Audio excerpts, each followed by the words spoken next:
Welcome to the Salmon Runs YouTube. Enjoy the video.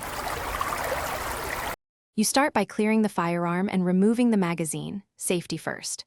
Once done, lock the slide in a padded vise or bench block so it won't move while you work.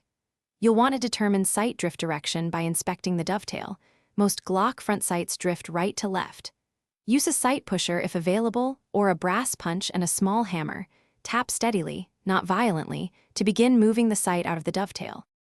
Once the sight starts moving, keep consistent, controlled taps. If you used a sight pusher, turn slowly and guide the sight straight out to avoid binding. You're doing this to preserve the dovetail and the slide's finish, so support the slide fully and avoid angled force. After removal, clean the dovetail with solvent and a nylon brush to remove oil and old thread locker. This helps the new sight seat correctly. If the sight was pinned, you now test fit the new sight to ensure proper orientation and fit.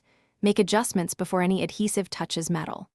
Once satisfied, apply a tiny amount of blue thread locker or approved sight adhesive where specified, then use a sight pusher to seat the sight squarely in the dovetail.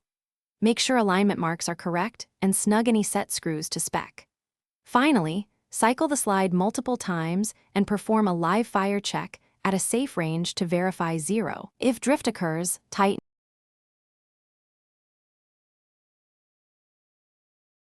Thanks for watching.